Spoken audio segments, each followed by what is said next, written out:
Madame la présidente, monsieur le ministre, mes chers collègues, la proposition de loi visant à associer les épargnants à la transmission des exploitations agricoles françaises permettrait de drainer l'épargne des Français vers l'acquisition de foncier agricole.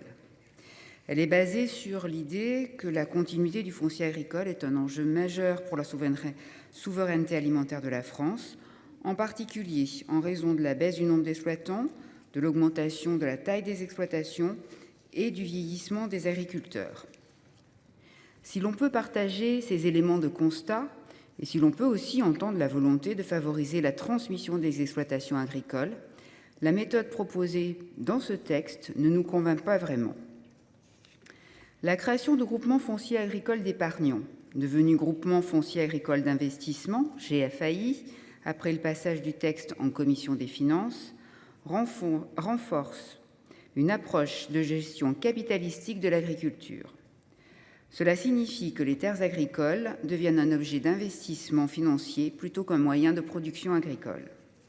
Cette orientation vers la finance peut détourner l'attention des défis clés auxquels est confrontée l'agriculture moderne.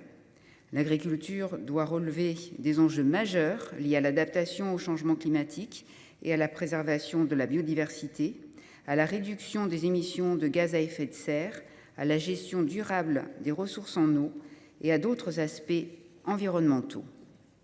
Encourager une approche purement capitaliste peut négliger ces défis fondamentaux et mettre en péril la durabilité à long terme de notre secteur agricole.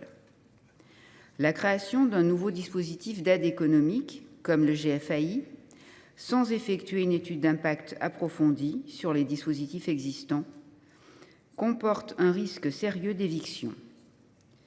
Les financements déjà en place, notamment dans le secteur forestier, pourraient être ignorés ou affaiblis.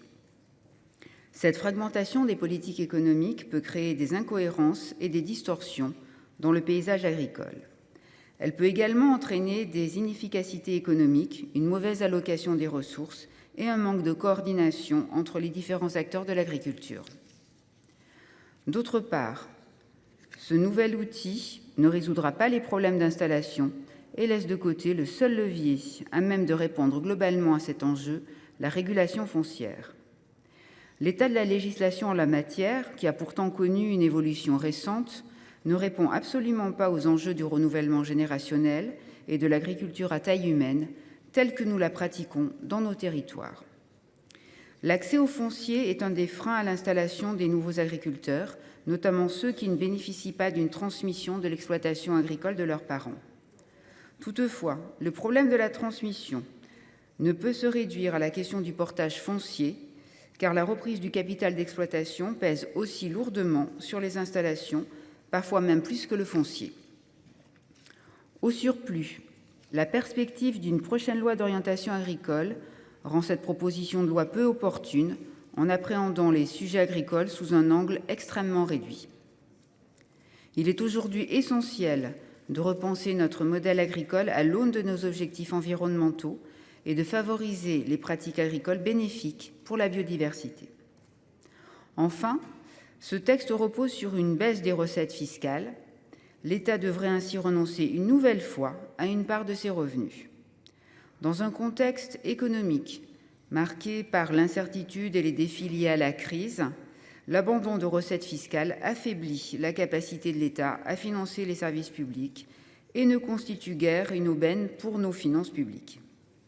En conclusion, nous plaidons en faveur d'une approche plus globale, équilibrée et coordonnée, qui soutienne les objectifs de durabilité, de sécurité alimentaire et de justice sociale. Ces sujets devront être abordés durant l'examen de la loi d'orientation agricole. Nous devons veiller à ce que notre politique agricole soit alignée sur les besoins de la société, sur les défis environnementaux et sur les principes de responsabilité budgétaire. Cette initiative de notre collègue Vanina Paoli-Gagin, telle qu'elle est présentée, ne répond pas, de notre point de vue, à ces préoccupations. Le groupe socialiste votera donc contre cette proposition de loi. Merci de votre attention.